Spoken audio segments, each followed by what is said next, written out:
こんにちは。今回は 3D プリンターのトラブルシューティングです。ターゲットはエンダー 3V2 です。ウプ主の部屋が狭すぎて、基本修理動画とか作れないのですが、諸事情により修理せざるを得なくなりました。ということで、必死に作業スペースを確保して、ついでに動画にしてみます。今回のケースは夏によく発生する話ですので、興味がある方はご覧ください。では、見てみましょう。さて今映している映像ですが、全然造形されていません。よくある症状ですが、エクストルーダが空中で動いていて、空回りしている状況です。3D プリンターを使っている方なら、かなり経験されている方が多いのではないでしょうか。この現象の原因はいろいろあります。パッと見では、ノズル詰まりか、エクストルーダのモーター故障を思い浮かべる方が多いと思います。モーターというより、配線の問題の方が多いかもしれません。さて、ヒートクリープという単語はご存知でしょうか？この症状はノズル詰まりやモーター関連トラブルではなく、ヒートクリープという症状です。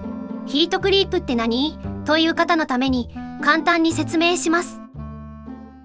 これが基本的なホットエンド部分です。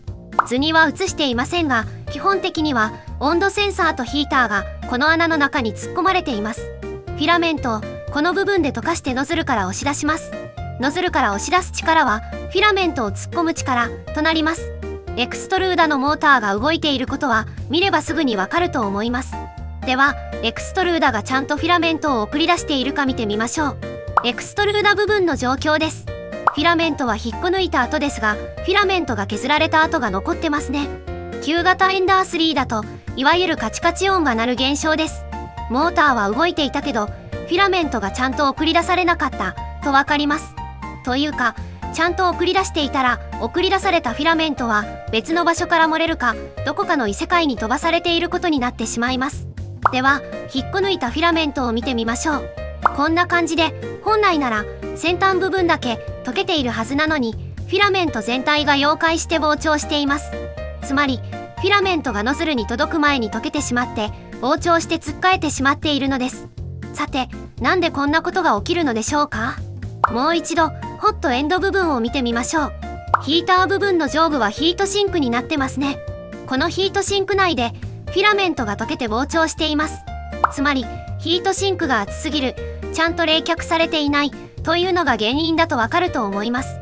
このようにヒートシンク部分まで熱が伝わってフィラメントが詰まってしまう現象をヒートクリープと呼びます。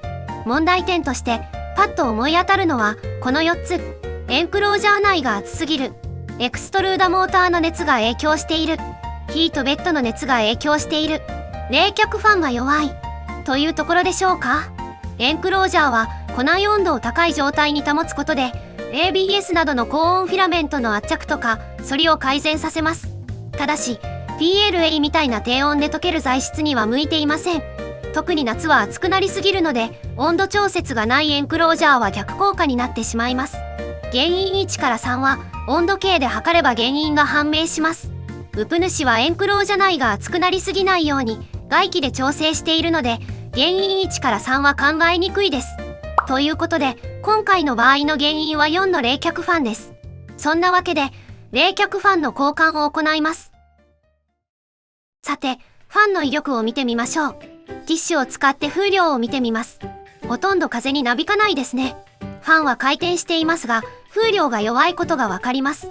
この 3D プリンターのヒートシンク冷却部分のファンは電源を入れたらずっと回りっぱなしになります。なので、おそらくベアリングの摩耗だと思われます。さて、ではファンを交換してみました。ティッシュが風になびいていることがわかります。だいぶ風量が強くなったことがわかると思います。こんな感じで、見た目ちゃんと動いているように見えても、使い続けると劣化します。この 3D プリンターは購入してから4年ぐらいですが、交換部品はまだまだ手に入ります。ウプ主的には現役で頑張ってほしいと思ってます。さて、では治ったかテストプリントしてみましょう。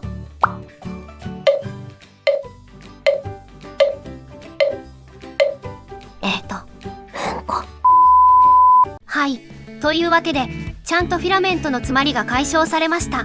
まあちょっと改善されすぎて快便でしたね。